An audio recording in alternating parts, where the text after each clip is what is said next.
Non-violence, persuasion, grâce. Alors ça, c'est très tordu, mais bougrement intelligent.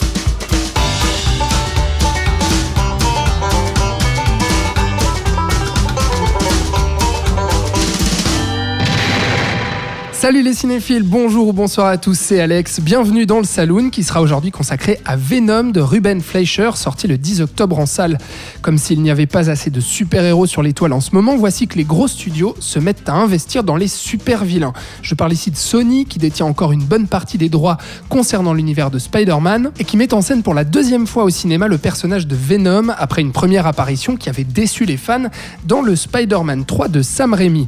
Venom, vous savez, c'est ce symbiote alien aux grandes dents et à la langue bien pendue qui prend possession d'un corps humain pour en dévorer d'autres. Et du coup, pour en parler, eh bien, le Saloon accueille des critiques au croc bien affûté aussi. Patrick Dantan, salut à toi. Salut. Patrick, c'est ta première dans le Saloon. On est très ravis de te recevoir ici parmi nous. Je suis très content d'être là aussi. Surtout pour parler de Venom. Surtout. Ah là là, c'est une grande première. Voilà. C'est quelque chose. Et l'incontournable Thibaut Ducret. Salut Thibaut. Bonsoir, je suis prêt à manger des gens. Ah ouais, carrément. Carrément. Ok, donc si vous êtes prêts à décortiquer ce Venom, parce qu'il va y avoir du boulot, alors c'est parti. Quand un gars à poil court derrière une fille, la queue en l'air et un couteau de boucher à la main, j'ai peine à croire qu'il est en train de quêter pour la Croix-Rouge. Le personnage de Venom apparaît dans les comics Marvel pour la première fois en 1984 et s'impose d'emblée comme l'alter ego maléfique de Spider-Man, devenant même l'un de ses rivaux les plus populaires. Tom Hardy incarne le journaliste Eddie Brock qui mène une enquête sur une entreprise travaillant sur des matériaux extraterrestres, les symbiotes. Problème, il fait une faute professionnelle qu'il voit virer de son taf, foutu à la porte par sa copine avant d'être infecté par un symbiote. Tout un programme, ce qui va petit à petit prendre le contrôle de son corps et de son esprit pour devenir Venom. Le film est réalisé par Ruben Fleischer, à qui l'on doit notamment Bienvenue à Zombieland, qui était bien fun, et le plus convenu Gangster Squad. Au casting, on retrouve également Riz Ahmed et Michelle Williams. Ce Venom, alors, qu'est-ce que ça vaut, Patrick ? Qu'est-ce que t'en penses globalement ? Alors, globalement, ce qui m'a vraiment surpris par rapport au film, c'est le traitement de l'histoire, parce qu'en fait, c'est une comédie. Et ça m'a beaucoup surpris, parce que d'autant plus que quand on voit l'imagerie et le personnage de Venom, comme tu le disais, on a un vilain, donc on s'attend à quelque chose d'assez sombre. Il y a aussi l'idée que les symbiotes pénètrent le corps des êtres humains, enfin ce genre de choses, même un truc un peu gore, avec quelques plans graphiques, ce genre de choses. Mais le traitement est celui de la comédie. Et tu veux dire à la manière de Deadpool, par exemple ou... Non, justement pas autant que Deadpool. C'est-à-dire qu'on est un petit peu entre deux choses. En même temps, on essaye d'avoir de la comédie, mais en même temps, on essaie de traiter les enjeux dramatiques du personnage, de l'histoire. Et puis le problème, si tu veux, pour moi, c'est qu'on fait ça à l'intérieur des mêmes scènes. C'est-à-dire qu'on n'a pas des enjeux dramatiques qui sont traités avec l'histoire qui est traitée, des choses qui se passent. Mais on a à l'intérieur des scènes dramatiques un traitement comédie. Tout est un petit peu over the top, comme on dit. Tout est un petit peu trop dès le début, dès les premières scènes. Et donc on a quelque chose d'un peu bancal. Mais pour autant, ça reste très premier degré en fait. C'est-à-dire que ça se veut pas non plus être une série B ou bien être un film qui se prendrait complètement au second degré, comme pourrait l'être Deadpool justement. Ça se veut assez sérieux en fait dans le traitement. Mais alors, moi, je trouve qu'il y a quelque chose de très sérieux dans le personnage, dans l'univers, dans les effets spéciaux, dans les choses comme ça, dans ce qui est montré visuellement, qu'un personnage aussi qui est quand même assez inquiétant. Mais je trouve que le traitement de la tonalité du film ne se prend pas assez au sérieux, quoi. Thibaut, une comédie aussi, c'est ce que tu as ressenti devant Venom ? Non, pour le coup, il y a effectivement de la comédie, mais je crois que le gros problème de ce film, c'est qu'il est justement tiraillé entre plusieurs tons différents. On a clairement un Tom Hardy qui, pour le coup, était un très bon choix, je trouve. Moi, j'aime beaucoup cet acteur, et vu ce qu'on lui demande dans l'idée de jouer, quelqu'un qui est justement parasité par un extraterrestre et qui un petit peu qui tend vers la folie. Enfin, il sait très bien jouer ça, je trouve.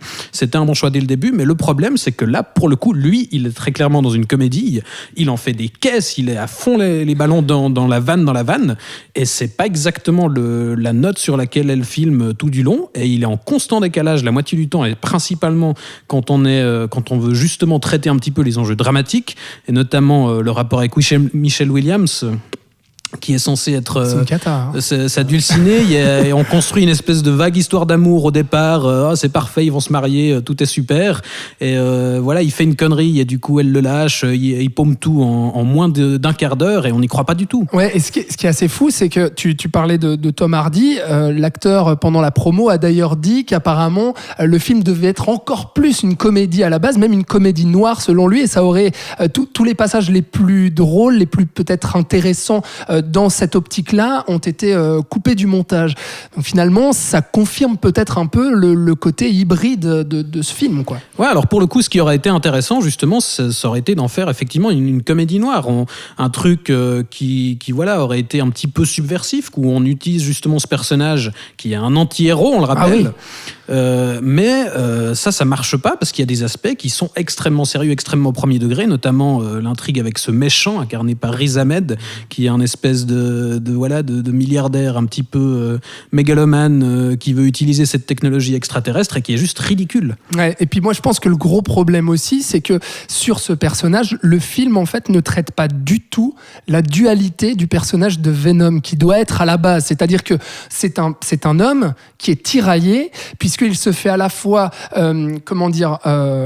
possédé par cet extraterrestre et puis lui il est dans une déprime totale et dans une volonté de vengeance. C'est ça à la base le personnage de Venom, et il va se mettre à kiffer en fait le fait d'avoir des super pouvoirs et de se mettre à pouvoir diriger ce qu'il a envie de diriger pour une fois dans sa vie, et il est censé être tiraillé entre le bien et le mal sans cesse, mais là franchement ça passe par le gag, des fois ça marche quand même, il y a un côté un peu fun peut-être, mais globalement ça traite pas du tout cet arc narratif là et le côté dramatique qu'on attendait dans ce film. Par rapport à ce que tu dis, je trouve que le film il va plus essayer de traiter du coup ce qui est traité. C'est plus une sorte de trouver le moyen de cohabiter dans un corps, quoi. C'est-à-dire voilà, et puis c'est juste ça, et puis c'est un petit peu tout, et puis après de faire le bien plutôt que le mal, enfin ce genre de choses et tout.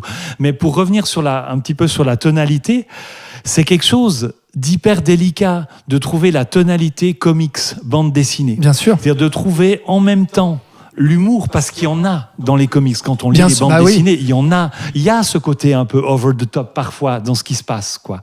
Mais en même temps, il faut qu'on arrive à avoir du sérieux. C'est-à-dire que si on en fait un peu trop, si on est un peu trop dans la caricature ou dans la démonstration, on tombe vite dans le nanar et dans le raté, dans le risible. Moi, je trouve que les premières scènes, la première scène où un des personnages colonisés sort de la camionnette d'une ambulance, mais c'est juste de travers, en marchant, avec l'œil bien méchant, comme ça et tout.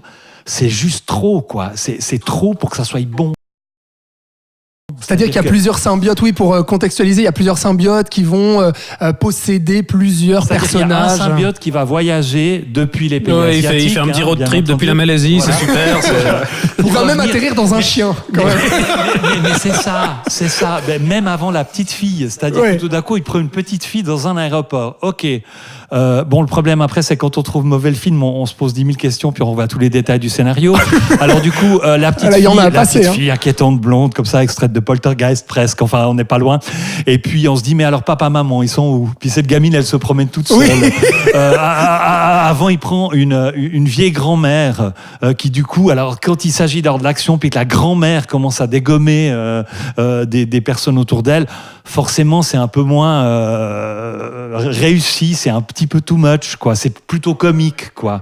Donc du coup voilà, et je trouve que l'équilibre pour arriver à traiter les enjeux et encore une fois ce côté comédie qui parfois existe dans les comics, qui existe vraiment, il n'est pas du tout trouvé dans le film. Moi j'aurais peut-être aimé un côté un peu plus noir en fait, plus sombre, plus subversif aussi et sanglant, parce que on parle quand même de Venom, on l'a dit, c'est un anti-héros au possible et c'est un super vilain hyper dark qui décapite des humains, quoi, qui pour se nourrir, le symbiote a besoin de bouffer des hommes et il se met normalement à décapiter des têtes. Ici tout est en hors-champ, tout se passe hors de la caméra parce que finalement fallait respecter cette limite d'âge pour pouvoir... c'est pas gore pour un sou, ça c'est clair. Mais il y a un gros problème là-dedans, Thibaut. Il y a quand même un tibia à un moment donné, non? Un tibia. Oui, alors il y a effectivement un os qui ressort, mais qui se remet assez vite dans la jambe. C'est un problème, ça. C'est un gros problème parce qu'effectivement, pour le coup, on n'assume pas complètement le matériau qu'on adapte. Au-delà de ça, je trouve que voilà, évidemment, c'est le même problème que toujours en fait. Par rapport à ce ton-là, effectivement, l'équilibre peut être assez délicat. Mais pardon pour la comparaison déloyale, mais si on retourne encore au au Spider-Man de Sam Raimi, pour le coup, il y avait de la comédie, il y avait du ton assez léger, voire même qui flirtait avec le ridicule, notamment dans le 3e épisode. Mais malgré tout, quand il fallait traiter le drame, on le traitait. La mort de l'oncle Ben, on traitait le drame. Là, le drame n'est pas traité. On veut construire un espèce de personnage qui justement est un espèce de journaliste d'investigation hyper engagé et qui perd tout et qui va justement grâce à ce symbiote réussir à se venger se venger de Spider-Man notamment. Exactement, alors pas encore dans celui-ci, oui. mais pour le coup ça s'est posé littéralement les 10 premières minutes, le mec perd tout en un revirement et ce qui est posé, ce qui perd, c'est pas crédible la façon dont c'est posé, l'histoire d'amour, on n'y croit pas une seconde. Son action n'est pas très intelligente. Non, c'est ça, on comprend pas quelles sont ses motivations, exactement. C'est pas comme si on avait posé vraiment un personnage et compris quels sont ses intérêts et ce qu'il veut faire. Et ce qu'il fait par la suite, il y a aucune évolution du personnage non plus. Quelle est la leçon du personnage de Tom Hardy dans le film ? Moi, j'ai rien compris. Moi non plus. À côté de ça, l'évolution du personnage de Venom, donc le parasite, est imbitable aussi parce que ce monstre quand même débarque quand même sur la planète Terre dans l'idée de manger toute la planète. Et finalement, en fait, en une scène, il décide de changer d'avis parce qu'en fait, Tom Hardy c'est un loser. Et puis il lui dit en fait je t'ai pas dit, mais moi sur ma planète j'étais aussi un loser. Donc finalement on va être copains et puis on va sauver le monde. Mais c'est littéralement ça le dialogue. C'est ça. Exactement. C'est ça. Non mais ça part dans une incohérence totale. C'est-à-dire il y a des ellipses. On sent un peu les cuts quand même. On sent que le film a été dégrossi quand même en post-production. Et il y a des trucs comme ça revire d'un moment à l'autre. Et dans le scénario, mais excusez-moi, mais pour arriver à cette bataille finale entre deux Venom, entre deux symbiotes, un méchant et puis un finalement gentil qui a fait copain-copain avec Tom Hardy, on te justifie ça en te disant, ce que tu viens de dire Thibaut, finalement non, en fait je vais pas détruire la planète parce que je t'aime bien, puis je vais être sympa et puis je vais me battre en fait contre l'entité encore plus mauvaise que moi. Tout ça pour avoir un final qui est absolument dégueulasse en termes de mise en scène et d'effets spéciaux. Et ça nous fait presque regretter, pas presque, mais ça nous fait même carrément regretter ce Spider-Man 3 de Sam Raimi, qui quand même en une scène a fait bien mieux que Venom en 1h30, que ce Venom-là en 1h30. Quand même, la scène où le symbiote arrive sur Topher Grace, qui était très mauvais comme acteur. C'était le gros problème du film. C'était le gros problème du personnage. Mais au moins là, en termes d'effets spéciaux, en termes de dramaturgie, cette scène fonctionnait et on avait la vraie naissance de Venom et le vrai personnage comme il devait être. Et pour le coup, Sam Raimi avait pas forcément plus de liberté que Ruben Fleischer aujourd'hui. Il s'est fait imposer le personnage, justement, il l'a traité tant bien que mal, il y avait des problèmes. Mais effectivement, là, en un film, il a droit à un film à lui tout seul et le personnage n'est pas mieux traité. Je dirais aussi, tu parles de la façon dont c'est traité, comment on arrive à cette bataille finale, etc. Mais il y a le déroulement du scénario est juste catastrophique, ce qui s'y passe. Les scènes d'action, les batailles interviennent, oui, non, on ne sait pas trop pourquoi. Tout d'un coup, il y a une bataille dans un bâtiment avec des flics qui arrivent de partout. On ne sait pas ce qui s'est passé avec la police avant, pourquoi les flics interviennent là et pas plus tard ou plus tôt. On ne sait pas. Il y a plein de trucs. On passe de la nuit au jour en quelques minutes sans aucune logique. Le scénario, dans sa construction, il est catastrophique. Et dans son déroulement, il est catastrophique. Et en termes d'univers visuel, mais ça a été beaucoup comparé ces derniers temps dans la presse, mais à juste titre, c'est qu'on dirait un film de super-héros du début des années 2000, mais c'est-à-dire les séries B de super-héros, quoi. Tous ces Hulk, 4 Fantastiques, etc., qui étaient des merdes sans nom, mais qui finalement, on regretterait presque ces films-là, mais il y a un côté hyper kitsch, et puis complètement débile dans le traitement du personnage. On a l'impression que derrière, autant le réalisateur que les producteurs n'ont pas compris l'univers auquel ils touchaient et qu'ils se sont juste dit, tiens, on va s'amuser à prendre ce personnage-là puis essayer de faire un truc où il y a des explosions, des affrontements et puis ça va être sympa pour le public. Mais c'est ça qui est triste, c'est que c'est un très beau film théorique, je trouve, parce qu'il y avait littéralement tout pour faire un truc qui change la donne, quoi. Parce que rappelons-le, c'est pas un film du Marvel Cinematic Universe, donc c'est un film Marvel, mais qui appartient à Sony, comme tu l'as rappelé en introduction. Donc il n'y a aucune contrainte pour rattacher à un quelconque film qui préexiste ou pour préparer le terrain pour un film suivant. Bon, là, ils le font quand même. Il y a une petite scène post-générique à la fin. Mais pour le coup, on est quand même détaché de beaucoup de choses. Et il y a ce personnage qui a été juste survolé dans le Spider-Man 3 de Sam Raimi. Mais pour le coup, il y avait de quoi faire un truc original qui change enfin cette formule de super-héros qu'on nous bassine, avec laquelle on nous bassine chaque année. Mais là, non. Mais parce que comme d'habitude, comme sur toutes ces grosses productions, on va pas chercher des vrais auteurs qui ont des choses à raconter et un point de vue à proposer, comme c'était le cas à l'époque de Sam Raimi. On va chercher Ruben Fleischer qui a fait quoi, Zombieland et Gangster Squad, cette espèce de plagiat des Incorruptibles tout nul. Et qu'est-ce que tu veux attendre de ça, quoi? En tout cas, Sony attend beaucoup apparemment parce que ils ont dit qu'ils finalement là où ils se placent avec Venom, c'est qu'ils veulent faire leur univers étendu à eux aussi, avec exploiter jusqu'au bout et à la dernière goutte de sang leurs droits qu'ils ont sur l'univers de Spider-Man et tous les personnages qui s'y rattachent. Et apparemment, Tom Hardy aurait signé pour 3 films Venom, et donc du coup, ce serait le premier d'une future trilogie qui est d'ailleurs annoncée avec la scène post-générique. Enfin, bref, en gros, eux aussi veulent exploiter leur truc. Et apparemment, ça fonctionne puisque le film est sorti aux États-Unis la semaine passée et a explosé le box-office, en tout cas pour la période. 80 millions sur le premier week-end, donc c'est plutôt bien. Pour la période, en tout cas pour octobre, c'est ce qui se dit. Il était quoi. en tête et c'est plutôt pas mal. Quoi. Mais c'est pas très réjouissant pour la suite, Patrick, quand même. Non, après moi, je te rejoins pas autant sur l'aspect esthétique, ou voilà, le côté high-tech, et puis la créature, et puis les symbiotes, tout ça.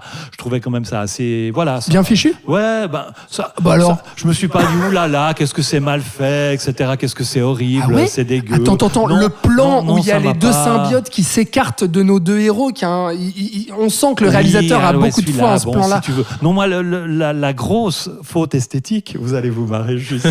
C'est le chien. Ah non, c'est la coupe de cheveux de Michelle Williams. Ah non. Attends, elle peut porter plainte, quoi, au studio. J'espère qu'elle a une clause dans son contrat. Non, mais c'est juste épouvantable. On dirait une Playmobil, quoi. C'est la coupe Playmobil, comme on dit. Tu vois, ils ont mis 3 tonnes de lac, ça a coûté la moitié du budget. Enfin bref, on s'en fout. Après, voilà. Dans l'ensemble... Il y a quand même quelque chose, je trouve, de sympatoche dans le film quand on le regarde, qui n'est pas insupportable, quand même. Comme quand on voit vraiment un film nul et énervant. Ouais, là, mais... je l'ai pas trouvé énervant. C'est un nanar, mais qui tente quelque chose, peut-être, et qui se plante. On est d'accord, mais il tente quelque chose. Et il y a quand même des petits passages fun, en fait. Ouais. Quand même. Ouais. Ah, mais c'est difficile à les trouver, parce que toujours sur l'aspect visuel, au-delà de la technique et des effets spéciaux, il y a aussi la mise en scène qui là, pour le coup, est terrible. Je trouve les scènes d'action sont imbitables. Il y a une poursuite à moto. Je défie quiconque de m'expliquer où sont les voitures, qui suit qui. Le combat final, c'est une horreur, encore plus quand il commence à se mélanger les deux symbiotes. Là, c'est juste terrible. On comprend rien, en fait. C'est vrai que cette course en voiture, il en fait sauter plein, puis on se dit bon, c'est fini, puis il fait un truc, puis d'un coup il y en a une autre qui arrive alors qu'on ne sait pas comment elle a pu être là à ce moment. Enfin, c'est vraiment n'importe quoi. Mais il y a 2-3 passages quand même au moment où justement le symbiote prend petit à petit possession de Tom Hardy, où il y a un dialogue entre les deux, un peu fun, un peu amusant. Et puis moi, je commençais à me dire, parce qu'il y a toute la mise en place, il faut le dire, il y a 3/4 d'heure, c'est insoutenable, hein, la mise en place, c'est bordélique comme pas possible, et on s'ennuie à mourir, quoi, où on se dit mais c'est pas possible, allez-y, quoi. Ah oui, là Tom Hardy met quand même en ce moment à se dire, bon tiens, il y a une voix qui me parle dans ma tête, c'est quand même bizarre, je mange du poulet dans la poubelle. Voilà.